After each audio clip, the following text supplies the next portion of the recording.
Coat का उनका ज्ञान था।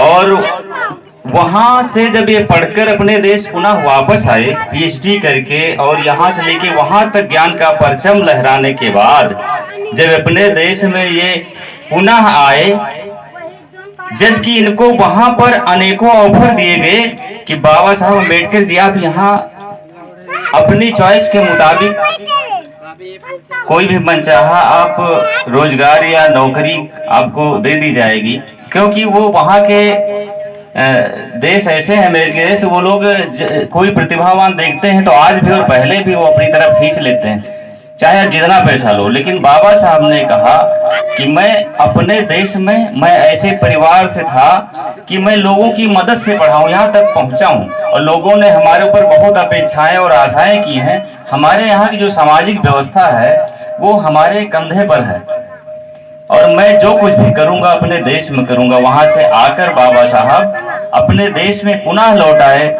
और यहाँ पर सर्वप्रथम जो छत्रपति साहू जी महाराज थे, उनसे इन्होंने वादा किया था। उन्होंने कहा था कि मैं खर्चा तो लगा दूंगा, लेकिन जब आप पढ़कर आओगे तो हमारे यहाँ आपको नौकरी करना पड़ेगा। तो ये उनके यहाँ नौकरी करने जाते हैं, लेकिन उस समय की ऐसी व्यवस्था थी कि इनको वहाँ छुआछूत का दंश झेलना पड़ता है, क्योंकि उस समय अपने देश की बहुत विकराल स्थिति थी।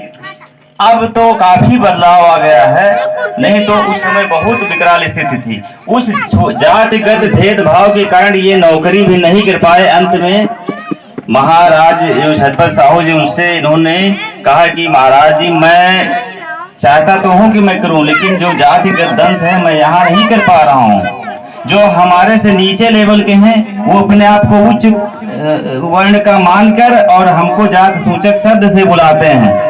मैं उनका अफसर हूं, तो ये मैं नहीं कर पाऊंगा। वहां से फिर छोड़ के फिर ये लंदन पढ़ने जाते हैं।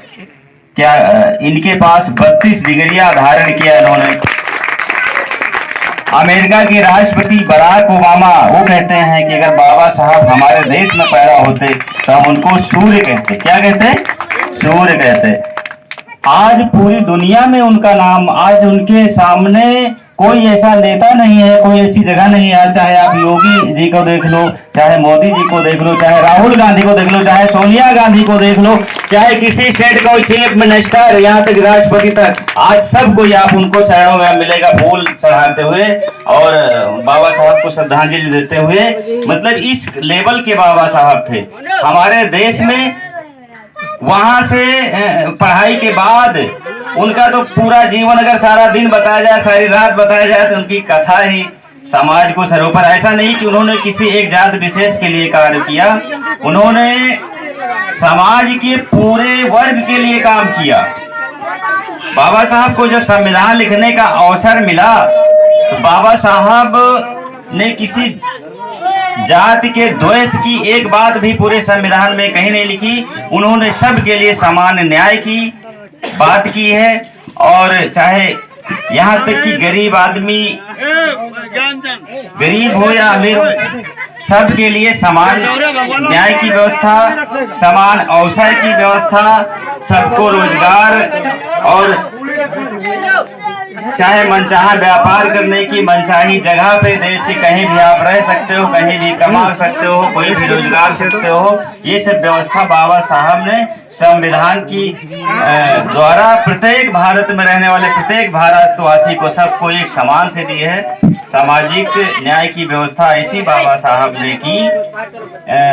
जो अब हमारा भारत का संविधान है वो विश्व के श्रेष्ठ संविधान में उसकी गणना होती है। तो इस तरह करके ज्यादा कुछ ना बोलते हुए बाबा साहब की जयंती पर आप लोगों ने प्रथम बार इस गांव में मनाया। आप सभी ग्रामवासी को बहुत बहुत धन्यवाद। और बाबा साहब की शिक्षा अपने बच्चों को बताइए, उनका मेन शिक्षा है। बाबा साहब की मेन शिक्षा, इन्होंने कुछ कहा तो सीधा एक लाइन में है, इन्होंने कहा शिक्षित बनो, यानी उच्चतम ज्ञान को प्राप्त करो, पढ़ो लिखो और संगठित रहो। आपस में छोटी छोटी बातों पे लड़ाई झगड़ा ना करो, खूंटा पनारा की झगड़ा, उन पे लाठी जलाना, और संघर्ष करो। संघर्ष का मतलब मेहनत करो और अपने हक अधिकार के लिए हाँ, लड़ाई लड़ो।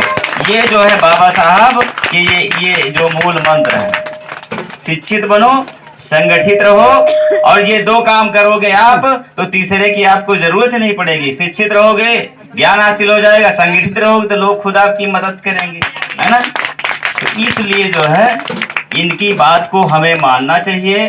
और बाबा साहब ने एक और मूल मंत्र दिया। इन्होंने कहा कि अगर आपके थाली, अगर बच्चे को पढ़ाने के लिए अगर आपको हाथ में थाली ना हो, हाथ पे रोटी खा लेना, लेकिन अपने बच्चे को शिक्षा जरूर दिलाना। नहीं बोल पा रहे हैं तो सिर्फ पढ़ाई की बदौलत, क्योंकि पढ़ाई वो चाबी है, शिक्षा वो चाबी है जो विकास के हर दरवाजे खोलती है। आप कहीं किसी अफसर के पास चले जाओ, आप चाहे जितना पैसा हो, चाहे जितना धनवान हो, कोई अधिकारी है, चले जाओ वहां, और अगर आपके बात करने का ढंग नहीं है तो आपको वो किनारे खड़े रहोगे, सुनेगा नहीं आपकी बात। और बोलने का है उससे गुड मॉर्निंग, और एक आदमी जाए साहेब